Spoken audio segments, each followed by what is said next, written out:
Survival is all about the choices and actions you take and the consequences that follow. The game Overland leans heavily into this, really making you think what the next thing you're going to do is. Are you going to save the dog or leave your friend behind? Are you going to get the gas and maybe fight your way back to the car with a chance you may not make it? Or will you hoof it on foot when your car runs out of gas? All these choices matter in Overland. Let's go ahead and take a look at it. Also, folks, don't forget to hit that like and subscribe button. It really helps us out.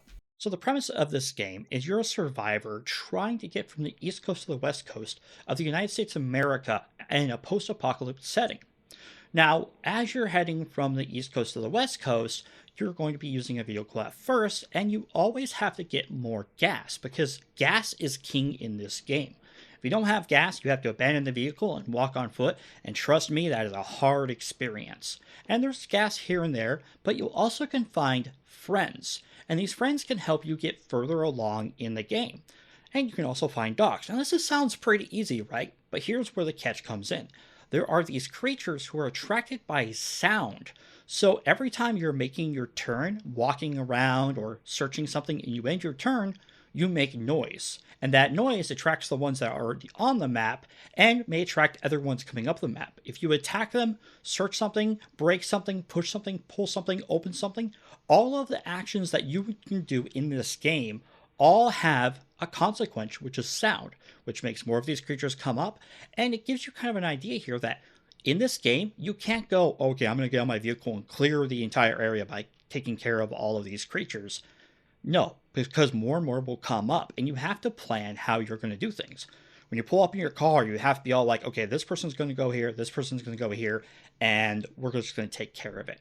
Now, there are other vehicles that you can get in the game and upgrade, but the most important thing, again, is gas is king in this game. Without gas, yes, you can hoof it on foot, but it becomes a lot more difficult.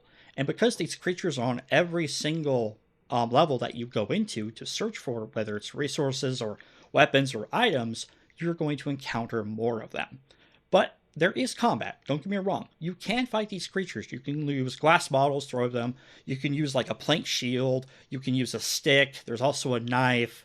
And there are some other items that I've discovered. I'm sure there's a lot better ones. But again, you fighting one of them, even if you take it down, it makes noise. And when it makes noise, it seems like even more powerful ones come up because they're here to defend themselves. And I think this is kind of why the world went into ruin. The other cool thing about Overland is exactly that.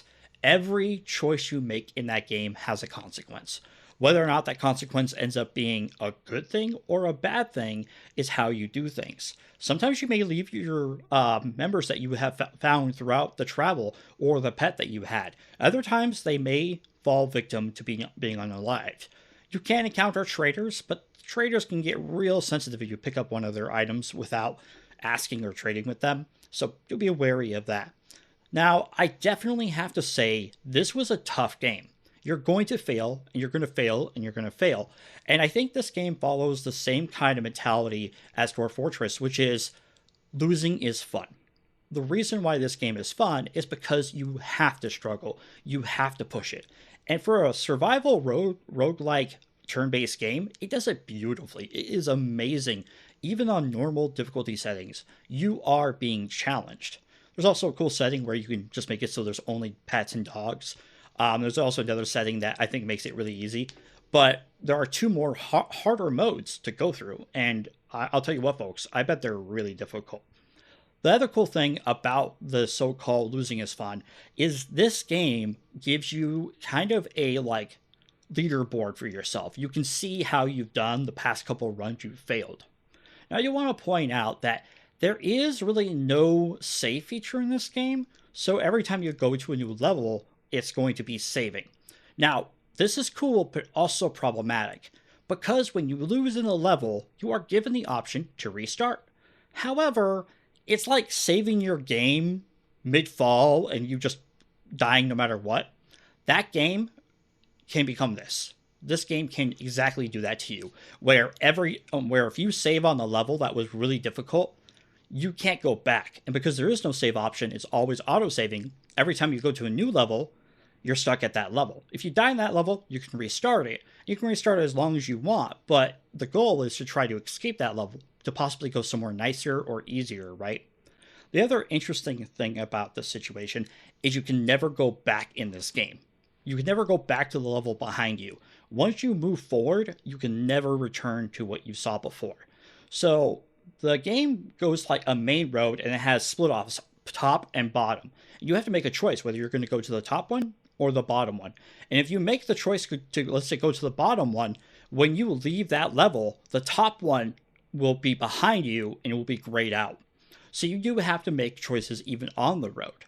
The overall opinion I have of this game is it's difficult, it's hard, but it's fun once you start getting a rhythm. It's enjoyable once you stop looking at this as a game where I'm going to take out everything because I'm going to be awesome, and approach it where we're trying to survive. We can't outrun these things, we can't outbeat these things, but we can outmaneuver them, we can outsneak them, we can outpace them.